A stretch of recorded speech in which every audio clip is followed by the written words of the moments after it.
R&B Money. When I realized I really wanted to be in the music business, I was like, I gotta find artists. I gotta, you know? Yeah.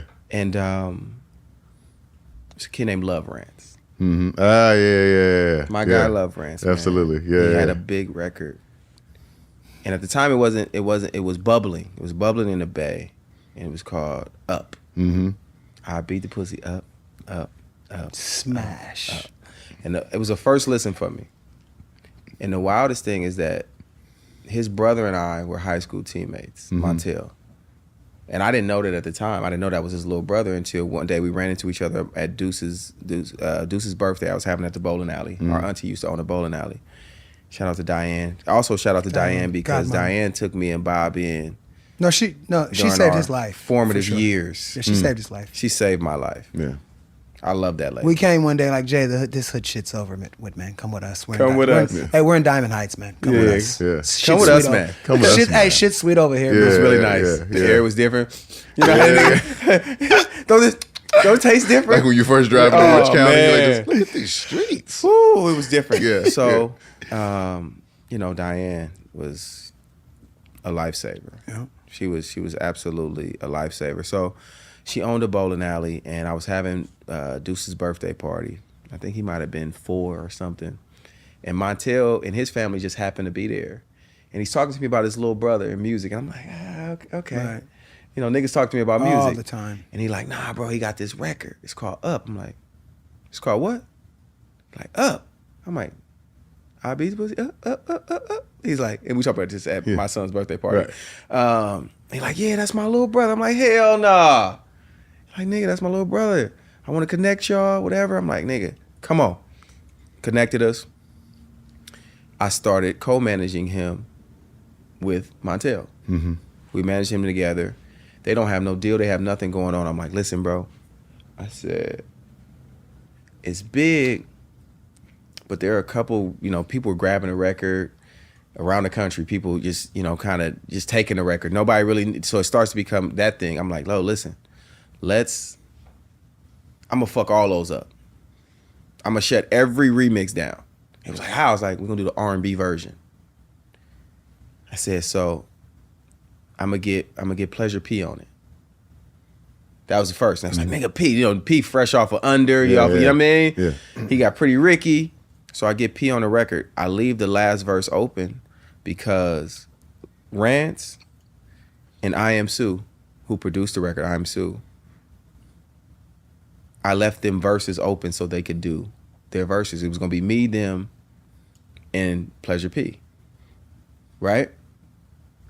At the time, you know, through whatever they had going on, they fell out. So when I send both of them the version with me singing the hook, actually I don't even send them the version with P on it. I send it just me singing the hook and my verse. Was my first? No, just me singing the hook. It was supposed to be just me singing the hook with them with new verses. Right. No new artists yet. Yeah. Or new other artists. I'm like thinking the R&B version because now it's singing. Like, you know what I mean? Yeah. And Drake had, I think, just came out around that time. I'm like, nigga, this singing rap shit, like that vibe, nigga, we gonna kill him. And I flipped the hook to what it became, that new version of Up with open verses. Them niggas don't do their verses because they fell out. So they like, and the song is cracking, Rance doing shows. I'm like, I'm telling y'all. I said, man, if y'all don't do y'all verses, I'm putting somebody else on it. This is just my fake threat. Niggas don't do their verses. I get Pleasure P to do a verse. His verse killer. Now I do a verse. My verse killer. I'm like, nigga, we got some shit. I go to Vegas. I have the record. I give it to DJ Franzen. Franzen plays it. We had a suite at the Palms. The basketball suite. Yeah. Guess who walks in? Yeah. Tiger and Chris Brown. Yeah. It's my little brother. Yeah. Known him since he was 14, 15. Yeah. You're like, nigga, what's this? I said, nigga, this record going crazy in the Bay. This the R&B version with me and P. He said, nigga, I'm doing it tomorrow. I said, doing what? The song? nigga, I got the American Music Awards rehearsal, and I'm coming to y'all studio. This when we still got the studio. Yeah. And now we at track record. I'm thinking he lying. He not. He nigga calls me. Big bro, start writing my verse for me. Just start the verse off. I'm like, oh, this nigga's really coming. No fucking bullshit. You coming? Nigga, Chris Brown verse? We hadn't done those songs like that. I mean, like, nigga, I'm like, nigga, he's the king. Cooking. Yeah. Nigga pulls up in one of his fast cars, a Lambo or something, absolutely, pulls up. Absolutely. Hop out. Like, what you got? Nigga, I got part of the verse. Like, now I'm coming to the booth. Now I love that shit. We knocked that shit out in 10, 15 minutes. Yeah. I'm engineering and watching the basketball game at the same time. Like I used to Yeah, do. that's how you do. And writing. He knocked that shit out. I'm like, it's not gonna be the same.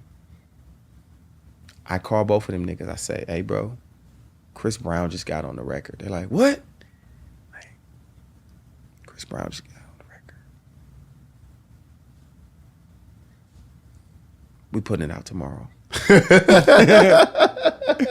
Fast. Put that motherfucker out. Once again, don't register it. Don't do the whole thing because it's all spins to the thing. Yeah, for them, yeah. Every label's calling. Everybody wants a piece of the record. Jimmy IV. Larry Jackson calls me. Nephew! Yeah. What's this record, nephew? Yeah. Like that fucking Up record's going crazy. I said, yeah, you know, because he had heard my version, but he didn't know I was representing him too. Mm-hmm. I'm like, no, nigga, I did that to boost up the attention and to knock out all of these other remixes that are around the country. He like, oh, nigga, when can y'all come to LA? I was like, now, nigga. Mm-hmm. Yeah. We go, we take our meeting at Jimmy Iovine's house. Mm-hmm. We go to the home. Yeah. Play him the record. Play him the rest of the shit that he got. He love it. Go crazy. Like, man, whatever y'all want to do. He's like, whatever y'all want to do. So at first, the conversation was to take those verses off and make it the R&B version mixed with the rap version. Because the other version had been moving in the streets anyway. Mm-hmm. And I'm like, nah, this is his record, man. This is what I say. I'm like, nah, this is his record. This is not my record. This is Love Rance's record. We doing the deal for his record. I was like, all right. We want the record regardless. So I'm like, we're gonna sign him. We're not doing a singles deal. Mm-hmm. You're getting him a full album budget. We're doing a full album. I'm not letting y'all just single deal him. Mm-hmm. We do a full album budget, full bag in his pocket. And Larry says, I got an idea. I'm going to put 50 Cent on it. I said, we out of here. I said, we're fucking out of here. From the east to the west side. Yeah.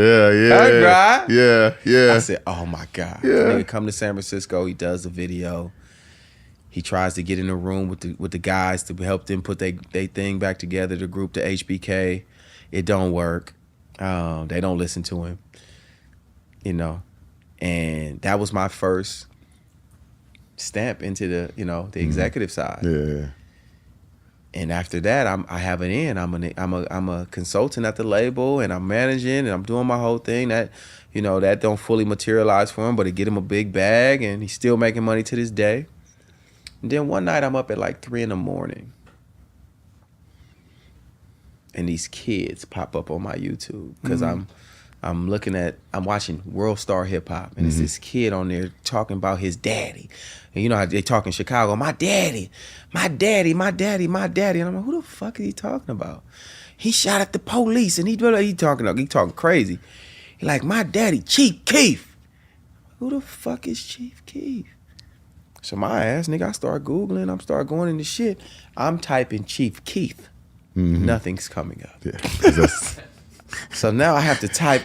You're using your educator. Yeah, I gotta tap into the Filmo side. Yeah, tap into the street. Yeah, it's Keef. Because he keeps saying it with an F. Yeah. So I'm like, okay, what? Okay, Keef, K-E-F, K-E-E-F, K-E-F-F. Nigga, I'm finding it. All of them. So I find it, nigga. 300. It's the first song I seen. What the fuck is this? Niggas, we 300. okay, so I'm typing. Then I see some shit that say 300K. I'm like, oh shit, they beefing, right? I'm like, it's some other little niggas is beefing with them. I'm like, I don't know Chicago, you know what I mean? Drill music ain't started yet. Yeah. It's just this kid, Chief Keef, in the motherfucking hallway, rapping with the homies and then making a video and in the streets and everything is dark and niggas look like they from Double Rock. Yeah. Yes. Yeah. That's what I remember. Like, they look like my cousins from Double Rock and Hollister. Like all the Hunters Point niggas, so Hunters Point is on the sunnier side of San Francisco, so everybody's dark skinned. They black as hell. Yeah. Okay. They reminded me of Double Rock. So I'm like, nigga, I gotta find this kid. Actually, I gotta save it in my computer and take it to Larry in the morning. Cause I'm like, it's Interscope Records. This is 50 Cent. This is Dr. Dre. Yeah. It's Jimmy Iovine. He understands. This is Eminem. Anything dangerous, They with it. you take it to them. So I'm like, next morning I take the shit to Larry. He loses it. He like, nigga. So we find our way to Chief Keef. We do the Chief Keef deal. And I'm like, the rap world ain't for me. It was just too much going on. It was too much shit involved. I actually never made $1 off of Chief Keef. Off of getting that deal done. Off of consulting, A&R, nothing. I just, and I hung out with Keith for that first week and I never seen him really ever again. But, I helped put the deal together, put it in place. He had his Uncle Ro and Dro and Peter Pan and all the guys that were working with him. And he became a fucking legend. Absolutely.